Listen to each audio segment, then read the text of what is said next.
দেখুন, ভোট যত আসছে অভিষেক বন্দ্যোপাধ্যায়ের টার্গেট কিন্তু ক্রমশ বাড়ছে। প্রথমে অভিষেক বলছেন, এই নেতাজি ইন্ডোরেও বলেছিলেন যে একটা আসন হলেও গতবারের 213টা আসনের থেকে তৃণমূল বেশি আসন পাবে। আজ বললেন 294টা আসনের মধ্যে তৃণমূল 250টা আসন পাবে। এই গতিতে যদি তৃণমূলের আসন সংখ্যা বাড়তে থাকে তাহলে তৃণমূল এসআইআর নিয়ে এত চিন্তা করছে কেন? এবং তাহলে বলতেই হবে ইতিহাসের পুনরাবৃত্তি। কারণ ওই আবার মনে করিয়ে দেবো 2002 সালে এসআইআরের পর ঠিক যেভাবে বামফ্রন্টের আসন সংখ্যা লোকসভা এবং বিধানসভায় দুটোতেই ওইভাবে বেড়েছিল, সেইভাবে 2026-এ এসআইআরের পরে তৃণমূলের আসন সংখ্যা বাড়তে চলেছে। অভিষেক বন্দ্যোপাধ্যায় যা বলছেন। রাজাগোপাল বাবু কি বলছেন? হ্যাঁ, দেখুন যে 213-র একটা বেশি, তার মানে 214টা। তারপরে কেউ মায়ের কাছে পুজো দিয়ে বললেন মা 230 দাও। আবার উনি মায়ের কাছে পুজো দিতে চাইছেন না, জনগণের কাছে বলছেন না দাও, না দাও তো চাহিদা, মানে দাও তো প্রার্থনা। উনি বলছেন মার যেটা করণীয়, মানে অ্যাসাইনমেন্ট, মাকে দায়িত্ব দিচ্ছে। যাই হোক, এবং অভিষেক দেখা যাচ্ছে যে জনগণকে বলছেন আরো 20টা আমার চাই। আবার আমরা মুখ্যমন্ত্রীকে দেখলাম, উনি ঘোষণা করেছিলেন এবারে কিন্তু যুদ্ধ, এবারে কোনো পিকনিক টিকনিক হবে না, এবার যুদ্ধের লড়াই লড়তে হবে। যদি সেই ধরনের অবস্থা যদি হয়ে থাকে, মানে একটা আতঙ্ক থেকে থাকে, তাহলে সেখান থেকে এই যে নাম্বার বেড়ে যাবার যে ব্যাপারটা, বোঝাই যাচ্ছে যে কোথাও একটা ভাবনা। আমরা দেখেছি 2021 সালে অমিত শাহ বলেছিলেন 200 পারের ঘটনা বলেছিলেন, ইসবার 200 পার। হ্যাঁ, ইসবার 200 পার। এবারে 2/3 বলেছেন, 2/3 হলেই 197 দাঁড়ায়। ওই 3টে কমেছে বা কিছুদিন 4টে কমিয়ে দিয়েছে, কিন্তু ওদের সংখ্যাটা বেড়ে যাচ্ছে। এটা বোঝাই যাচ্ছে কোথাও একটা আতঙ্ক বোধহয় কাজ করছে। আমি অঙ্ক নিয়ে আতঙ্ক বরাবর, আমি চিরকালই অঙ্কেতে কাঁচা, তবুও মানে এতক্ষণ বসেছিলাম, সামান্য কিছু অঙ্ক করার চেষ্টা করছিলাম। দেখলাম যে 58 লক্ষ বাদ গেছে, 294টা আমাদের সিট আছে অ্যাসেম্বলিতে। মোটামুটিভাবে 20,000 করে যদি বাদ দেওয়া যায় তাহলে এই 58 লাখে গিয়ে দাঁড়ায়। আবার অঙ্কটা আরেকটা করলাম, 30,000 করে যদি মানে 88 লক্ষ নাম যদি বাদ যায় প্রতি কেন্দ্রে, অ্যাভারেজ 30,000 করে বাদ যায়। আবার 1,17 লক্ষ যদি বাদ যায় তাহলে প্রায় 40,000 প্রতিটা কেন্দ্রে বাড়ছে। অঙ্ক দেখুন, ভোটের অঙ্ক হচ্ছে, ভোটের কেমিস্ট্রি ইম্পর্টেন্ট, সেটা আমরা কেউ করতে পারবো না। সেটা জনগণের মনের মধ্যে আছে, মানুষ কি ভাবছে সেটা ভোটের দিনই বোঝা যায়। তবু অঙ্ক করাই আমাদের কারবার, সেটাই আমরা করে চলি। যেটা আমি বলতে চাইছি, অঙ্কটা কিন্তু আতঙ্কের।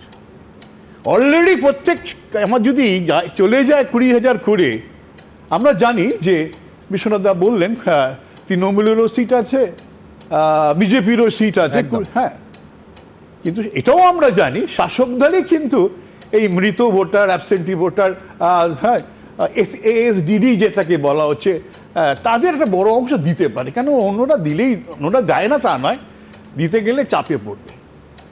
তার ফলে যেটা হবার সম্ভাবনা আছে যে শাসক দল কিন্তু বোধহয় এই যে এএসডিডি ক্ষেত্রে কিন্তু দিতে বিশেষ পারবেন। এই 58 লাখের ভোট কিন্তু তাদের পক্ষে হয়তো সেটা কিন্তু সম্ভব হবে না। এবং যেটা ঘটার তাহলে সম্ভাবনা, তাহলে কি যে মার্জিন, উল্টো পক্ষের মার্জিন বেড়ে যাওয়ার সম্ভাবনা আছে। আমি হিসেব দেখছিলাম, এই 20,000-এর কমে 20,000 মার্জিনে গত নির্বাচনে 111খানা মতন সিট মানে জিতেছে, 111খানা মতন, সব মিশিয়ে বিজেপি তৃণমূল সব মিশিয়ে। তাহলে বোঝা যাচ্ছে ভয়টা কোথায়, কি ধরনের আতঙ্ক কাজ করছে। মানে সুতরাং যেটা আমরা বামেদের সময় দেখেছিলাম, কলতান আছে, আমার কথা শুনে খুবই অনুপ্রাণিত হবে, অবশ্য ওদের খুব একটা চান্স নেই, অনুপ্রাণিত হবারই জায়গা। উনি কিন্তু অনিল বিশ্বাস কিন্তু পরিষ্কার বলেছিলেন ভয় পাওয়ার কিছু নেই, তাই না? তখন স্যার শব্দটা আসেনি।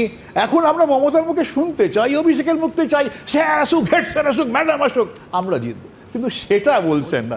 স্যার বুঝি কোনো আমাদের বিপদে ফেলার চেষ্টা করছে। এরা আমাদের কোনো ডকুমেন্ট গ্রহণ করছে না, ওবিসি বাদ দিয়ে দিয়েছে, এসসি বাদ দিয়েছে, এসটি বাদ দিয়েছে, মানে যাবতীয় অভিযোগ। নির্বাচনী সভা, মানুষ সেখানে জানতে চায় তুমি কি করেছো, তুমি কি করবে।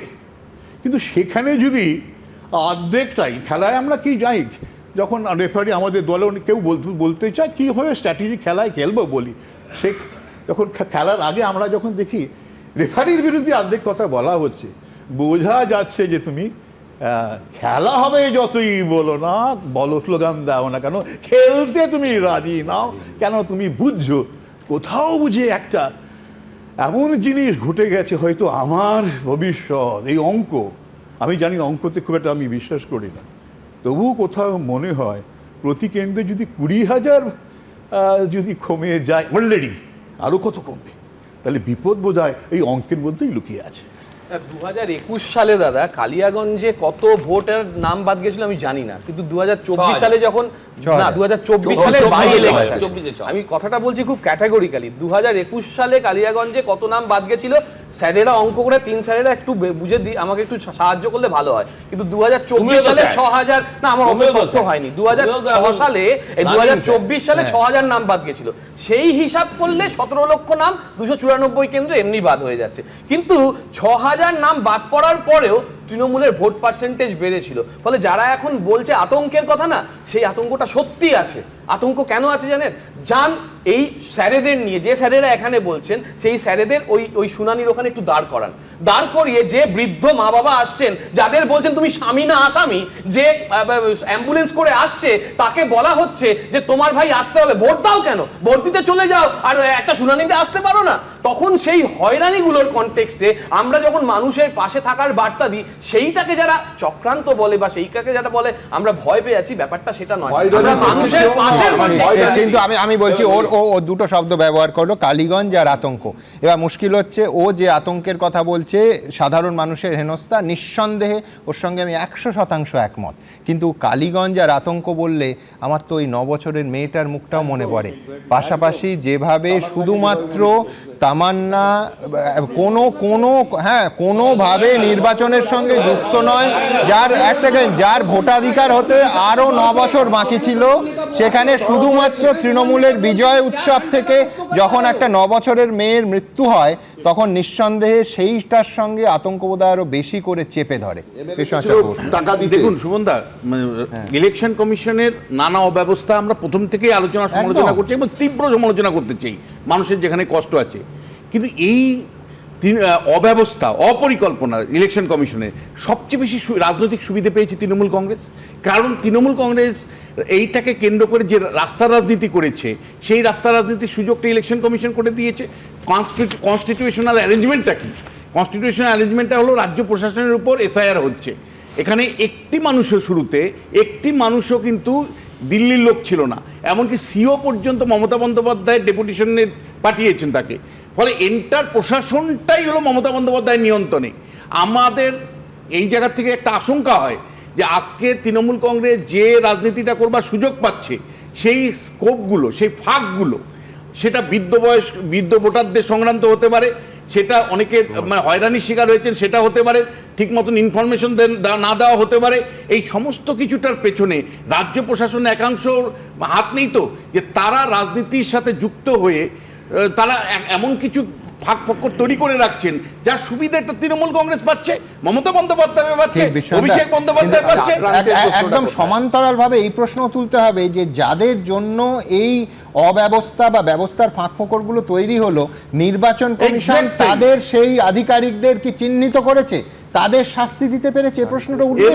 আজকে শোনা যাচ্ছে যে একজনের মৃতের তালিকায় ইচ্ছে করে নাম তোলা হয়নি, কেন সেই ভিডিওকে শাস্তি দেওয়া হবে না? একেবারে আমরা চিহ্নিত করে শাস্তি দিতে হবে। এবং আমি আপনাকে বলছি এটা অবশ্যই আপনার সাথে একমত। আবার উল্টো দিকে দেখেন, অভিষেক বন্দ্যোপাধ্যায় র্যাম্পেনে হাঁটাচ্ছেন যে এই জীবিত লোকগুলো মৃত দেখানো হয়েছে। প্রশ্নটা হচ্ছে যে আপনার দলের তো বিএলএ ট্যুর ছিল, তাহলে আপনার দলের বিএলএ ট্যুর কি ভূমিকা নিয়েছিল, নাকি ওই জীবিত লোকটাকে মৃত দেখানো হয়েছে যাতে করে র্যাম্পে হাঁটতে পারে? ফলে এই প্রশ্ন আমাদের কাছে একটা appeal-এর হ্যাঁ, কথা যাবো, বললাম, সবার আমাদের কাছে appeal-এর যে যাবো, প্রশ্নটা ছিল যে ইসিআই হ্যাঁ। ইআরওদের বাদ দিয়েই তাদের যে ইআরও যে পোর্টাল নেট পোর্টাল সেখান থেকে নাম বাদ দিচ্ছে, সেটা অভিষেক বন্দ্যোপাধ্যায় একই সঙ্গে বলেছেন। ফলে স্যার যেটা বললেন, তাহলে যদি আমাদের এত ওশানিক পাওয়ার থাকে যে আমাদের ইসিআই এর মতন ওশানিক পাওয়ারকে আমরা ওভারটেক করে যাচ্ছি, না এটা কারণ আছে, তাহলে সেইখানে আমাদের তো ভাই বুঝতেই হবে যে আমরা কতটা এগিয়ে। এবিপি আনন্দ, এগিয়ে থাকে, এগিয়ে রাখে।